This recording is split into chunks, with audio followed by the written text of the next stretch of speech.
La MRC de la Haute-Côte-Nord a dévoilé sa nouvelle planification stratégique en développement social. C'est la finalité d'un exercice d'1 an qui visait à définir une vision commune pour un territoire vivant, solidaire et inclusif. Réunis à Portneuf-sur-Mer le 19 novembre, plus d'une cinquantaine de partenaires ont participé à la présentation des résultats d'une vaste démarche de planification stratégique réalisée en collaboration avec les milieux socio-communautaires, institutionnels et économiques. L'exercice marque une étape importante pour la région qui fait face à des enjeux structurants de dévitalisation, d'accès aux services et de participation citoyenne, comme l'explique la conseillère au développement des communautés, Geneviève Dick. En fait, on présente les résultats d'une démarche qui a duré environ 1 an, qui était notre démarche de planification stratégique qu'on a faite collectivement avec plus d'une cinquantaine de partenaires. Là, puis il y en a plusieurs qui sont réunis ici aujourd'hui avec moi. Donc, on lance cette planif stratégique qui nous donne un peu une vision pour continuer le travail là, que les partenaires ont amorcé. Là. La démarche a permis de définir des valeurs communes telles que le courage, la transparence et le respect, des principes qui ont guidé l'ensemble des ateliers menés avec l'accompagnement de Communes Agir. Selon Geneviève Dick, les partenaires se sont donné une vision claire.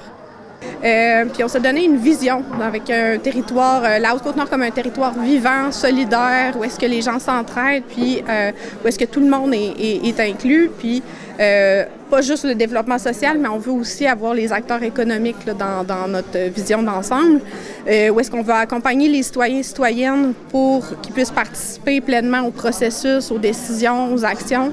On veut avoir beaucoup plus de connaissances de ce qui se passe sur notre territoire en termes de services, de ressources, donc autant du point de vue des acteurs, des citoyens, des ressources.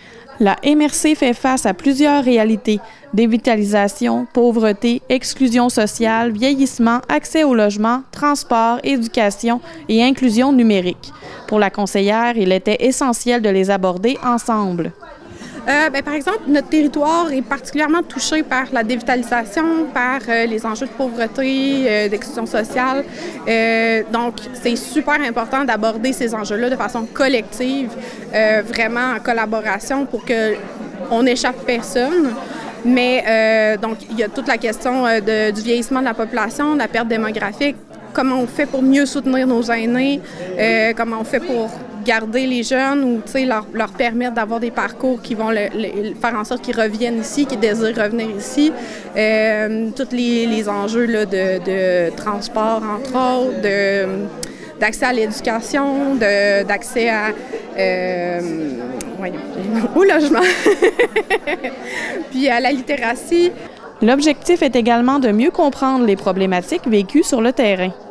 Bien que la planification stratégique marque surtout la définition d'une vision commune, quelques pistes d'action ont émergé lors d'un atelier tenu en septembre. Parmi elles, le développement de logements sociaux ou communautaires, l'amélioration du transport collectif et les initiatives en sécurité alimentaire. Geneviève Dick souligne un exemple concret.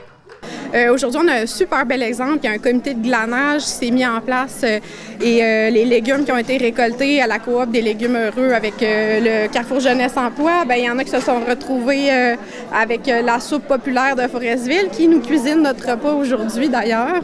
Donc, c'est un bel exemple de projet collectif là, qui peut résulter d'une concertation comme ça.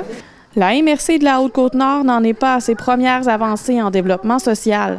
Elle a été parmi les premières MRC au Québec à se doter d'une politique de développement social en 2018. La conseillère estime que cette mobilisation inspire ailleurs dans la région. La MRC de la Haute-Côte-Nord était parmi les premières MRC au Québec à se doter d'une politique de développement social en 2017.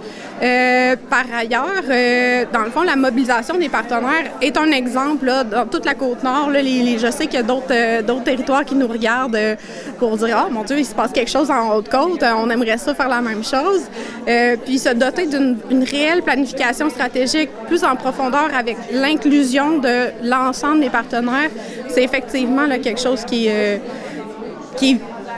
exceptionnel. Là. Moi, je dirais que la mobilisation qu'on retrouve ici aujourd'hui puis dans les dernières années, c'est vraiment quelque chose qui est très, très fort, puis très dynamique, puis qui augure très bien pour l'avenir, je dirais. Geneviève Dick quittera son poste dans les prochains jours, mais assure que la démarche est désormais solidement ancrée. Une nouvelle gouvernance collective est en place afin que le travail se poursuive indépendamment des changements de personnel. Joanie Gaudreault, à Portneuf-sur-Mer.